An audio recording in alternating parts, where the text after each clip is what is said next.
Welcome to Kailash கறிவேல். எல்லாம் நல்லா இருக்கீங்களா? இன்னைக்கு நான் வந்து இறால் வைத்து ப்ரான் வச்சு அருமையான ரெசிபி தான் பண்ண போகிறேன். நல்ல டேஸ்ட்டாக இருக்கும். அந்த இறால் வச்சு நிறைய டைப்பில் நம்ம பண்ணலாம். எல்லாமே டேஸ்ட்டாக தான் இருக்கும். ஆனால் இது வந்து கொஞ்சம் வித்தியாசமாக இருக்கும் நான் பண்ணுறது.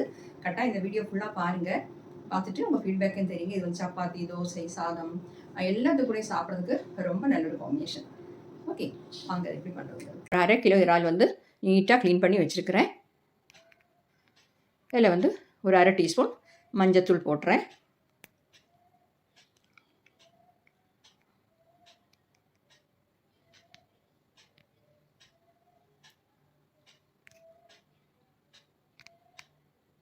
இப்போ காஷ்மீரி சில்லி பவுடர் வந்து 1 டேபிள் ஸ்பூன் சேர்க்குறேன். 1 டேபிள் ஸ்பூன்னா 3 டீஸ்பூன் வரும்.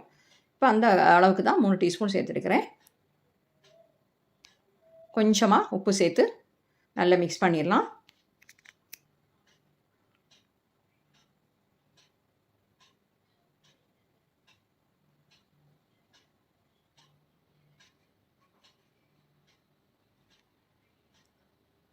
அந்த மிளகு, உப்பு எல்லாமே இந்த இறாலில் நல்லா பிடிக்கணும்.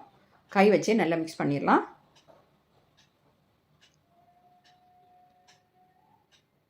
நல்லா மிக்ஸ் பண்ணிவிட்டு ஒரு 1/2 மணி நேரம் நம்ம இதை ரெஸ்ட் பண்ணதுக்கு வைக்கணும்.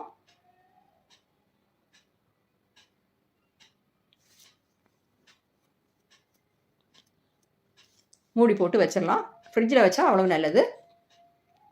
இப்போ பாருங்கள், 1/2 மணி நேரம் ஆயிடுச்சு.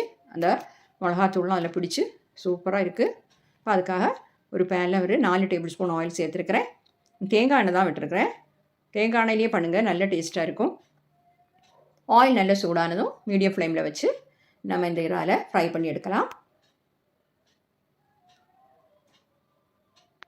இப்படி ஒன்றா எடுத்து போட்டுக்கோங்க.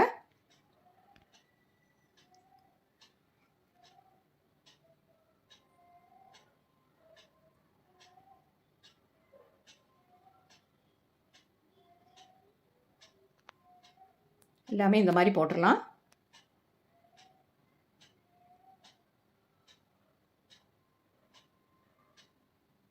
போட்ட உடனே இதை திருப்பி போட வேண்டாம்.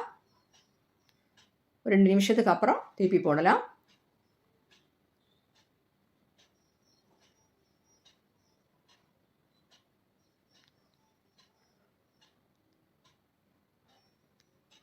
இப்போ இதை திருப்பி போடலாம். பாருங்கள், நம்ம விட்ட ஆயில் மட்டும் இல்லை, அது நிறைய தண்ணி வந்திருக்கு. என்னென்னா அந்த இறால்லேருந்து வந்த தண்ணி தான், அதுலேருந்து தண்ணி ஊறி வரும். அதான் இவ்வளோ ஆயில் நம்ம சேர்க்கவே இல்லை.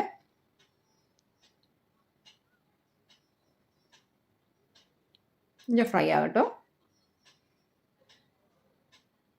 பாருங்கள், போதும் ஃப்ரை ஆனது.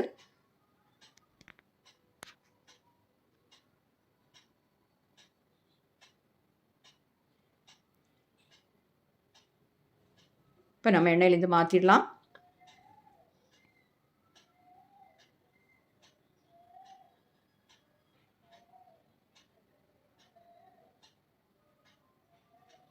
எல்லாத்தையுமே நான் மாற்றிட்டேன். இனி ஒரு பேன் நம்ம சூடு பண்ண வைக்கணும். பேன் சூடாகட்டும். அதில் வந்து கொஞ்சம் ஆயில் சேர்க்கணும். நான் வந்து இப்போ நம்ம ஃப்ரை பண்ண ஆயில் இருந்து அதான் சேர்க்குறேன். 4 டேபிள் ஸ்பூன் சேர்த்துருக்கிறேன்.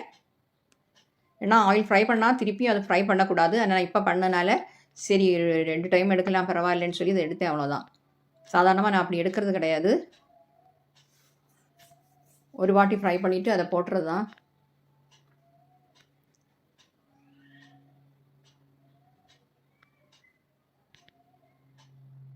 இப்போ நல்லா சூடாகிடுச்சு. 1 டீஸ்பூன் கடுகு சேர்க்குறேன். கடுகு வெடிக்கட்டும்.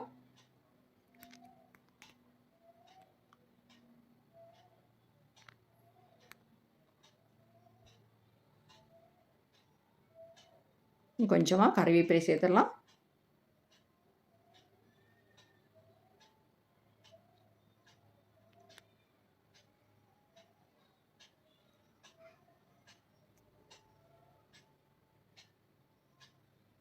இதில் வந்து நம்ம மீடியம் சைஸில் 3 பெரிய வெங்காயத்தை நான் பொடி பொடியாக கட் பண்ணி வச்சுருக்கிறேன். அதையும் சேர்க்குறேன். சேர்த்து நல்லா வதக்கிடலாம். பெரிய வெங்காயம் இல்லைன்னா சின்ன வெங்காயம்னா ரொம்ப நல்லது.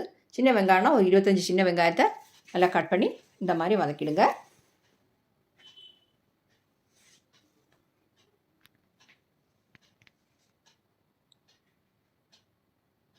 இப்போ மீடியம் ஃப்ளேமில் வச்சு நல்லா வதக்கிடலாம்.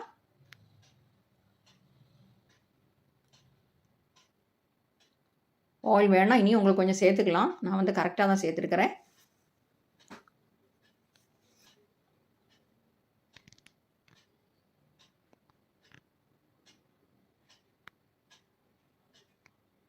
கொஞ்சம் சால்ட் சேர்த்துக்கிட்டேன்.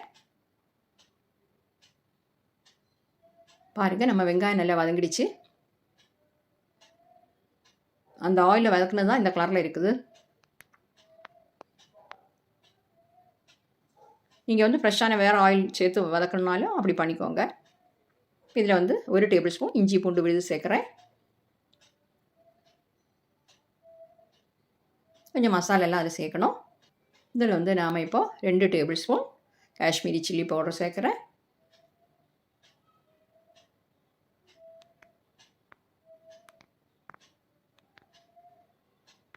ஒரு 1/2 டீஸ்பூன் கரம் மசாலா பவுடர்,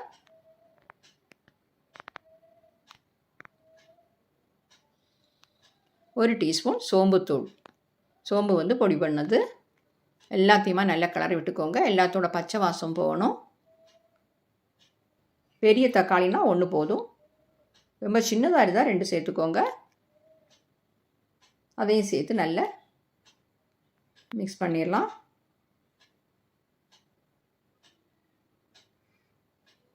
தக்காளி ஓரளவுக்கு வதங்கினா போதும்.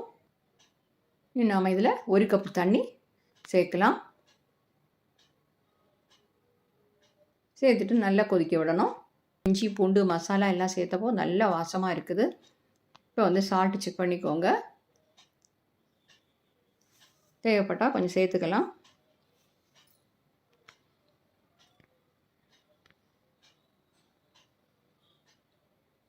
கொஞ்சம் கூட சேர்க்குறேன். நல்லா கிளறிடலாம். பாருங்கள், நல்லா கொதிச்சு நல்லா மசிஞ்சிடுச்சு நம்ம டொமேட்டோ எல்லாம். அதில் இப்போ நம்ம ஃப்ரை பண்ணி வச்சுக்கக்கூடிய அந்த இறாலை சேர்த்துடலாம்.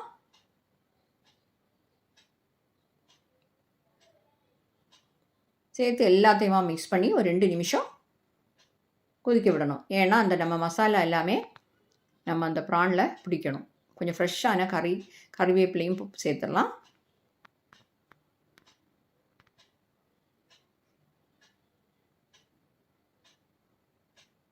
இந்த மாதிரி கொஞ்சம் இந்த கிரேவி மாதிரி இப்படி இருந்தால் நம்ம சப்பாத்தி எல்லாம் சாப்பிட்றதுக்கு ரொம்ப நல்லாயிருக்கும். பாருங்கள், அதோட எண்ணெய் எல்லாம் பிரிஞ்சு வந்து சூப்பராக ரெடி ஆகிடுச்சு. இதில் வந்து கொஞ்சம் கொத்தமல்லி தழை சேர்த்துடலாம். சூப்பராக இருக்கும் இந்த ப்ரான் ரோஸ்ட்டு. கட்டாயம் நீங்கள் பண்ணி பாருங்கள். இப்போ ஃப்ளேம் ஆஃப் பண்ணுறேன். பாருங்கள், எவ்வளோ அழகாக நீட்டாக கிடச்சிருக்கு நம்ம ப்ரான் ரோஸ்ட்டு. நீங்கள் பண்ணி பார்த்துட்டு உங்கள் ஃபீட்பேக்கை தெரியுங்க. சப்பாத்தி, தோசை, ஆப்பம் எல்லாத்து கூடயும் சாப்பிட்றதுக்கு ரொம்ப நல்ல ஒரு காம்பினேஷன். ரைஸு கூடயும் சாப்பிட்லாம். Okay, thank you.